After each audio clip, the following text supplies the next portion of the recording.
Olá pessoal e sejam bem-vindos a mais um episódio do canal Dividendos. Hoje vamos prosseguir com a criação de um novo separador no portfólio. Vamos a isso.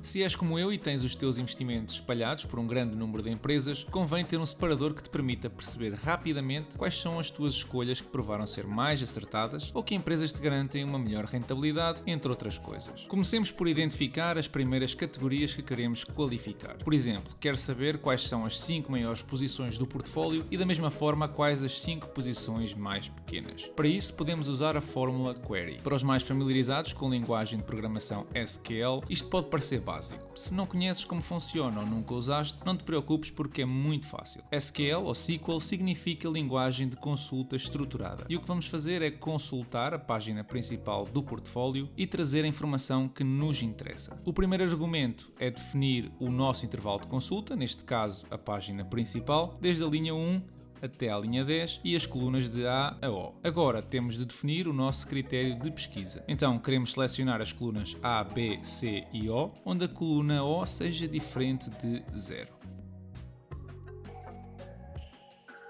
Como podem ver, esta consulta traz todas as linhas no intervalo que definimos. Agora pretendemos que o resultado já venha ordenado do maior para o menor e que seja limitado apenas a 5 linhas. Para isso, acrescentamos à nossa consulta o comando OrderBy para a coluna O de forma descendente e limitado a 5 resultados.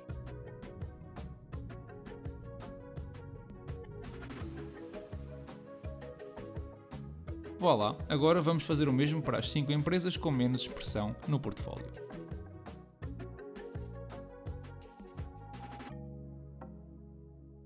A função é praticamente igual, neste caso queremos que retorne os 5 resultados a contar de baixo e, portanto, mudamos a fórmula para ascendente.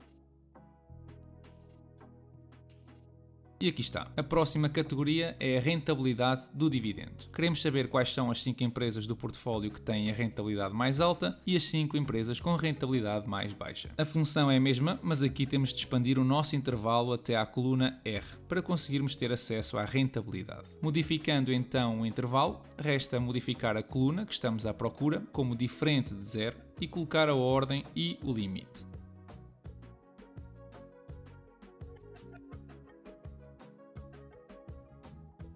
Para empresas com rentabilidade mais baixa, modificando a ordem, o resultado é mostrado automaticamente.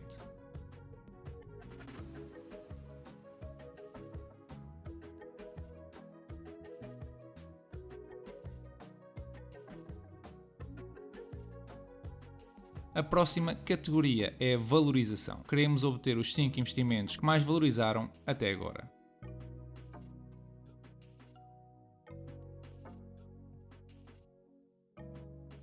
Mais uma vez modificamos o intervalo da procura, a coluna que define a condição é a coluna N e tem obrigatoriamente de ser superior a 0. A ordem é descendente e o limite continua a ser 5 resultados. Para obter os 5 investimentos menos rentáveis, basta mudar a condição para rendimentos diferentes de 0% e ordem descendente.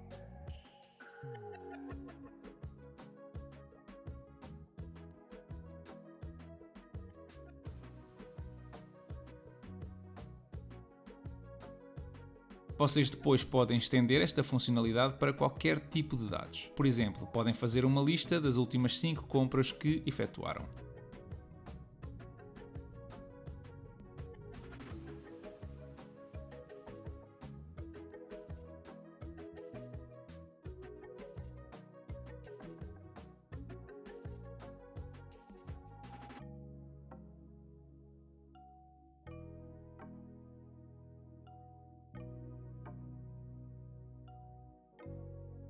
Depois de tudo isto é só criarem os gráficos, vão a inserir, selecionam gráfico e depois selecionam os dados que querem mostrar.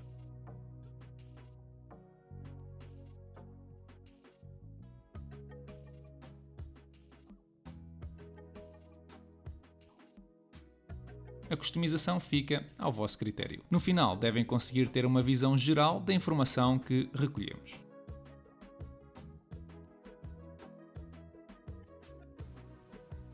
Esta semana tem-se falado muito sobre o preço dos combustíveis e eu gostava de mostrar-vos algo. Sim, é verdade que Portugal é o quarto país da União Europeia onde a gasolina é mais cara. Sim, também é verdade que Portugal é um dos países da União Europeia onde se paga mais impostos sobre os produtos petrolíferos. E também é infelizmente verdade que esse imposto representa 46% do preço final. Acrescentando o IVA, de 19%, o Estado leva aproximadamente 54% do que pagas para abastecer, por exemplo, com gasolina. É a realidade do nosso país que infelizmente não tem tido muita oposição. Mas a subida dos preços recentes não está relacionada com o aumento dos impostos. Reparem como os impostos estão praticamente nos mesmos valores de há 5 anos atrás. A taxa de carbono sim aumentou ligeiramente, mas para compensar uma descida do ISP. Na prática, o que está agora a mudar é o preço do petróleo. Com a pandemia houve uma queda enorme no preço do petróleo, essencialmente devido à paragem abrupta dos setores de transporte e do turismo. Agora, com a reabertura das economias, a produção atual não consegue acompanhar a procura e o preço sobe. Eu sei que é um bocadinho mais complicado que isto, porque o preço é indiretamente controlado pela OPEC, porque são basicamente eles que determinam ou limitam a quantidade da produção, mas para todos os efeitos obedece à lei da oferta e da procura. Reparem que se eu alinhar os gráficos, o preço do barril e o preço da gasolina ficam sobrepostos quase na perfeição. Agora vêm as más notícias. O barril está a $75 aproximadamente, valores muito próximos de 2018, mas esse nem é o valor mais alto dos últimos 15 anos. Entre 2008 a 2014, o preço andou a rondar os $100 por barril. Portanto,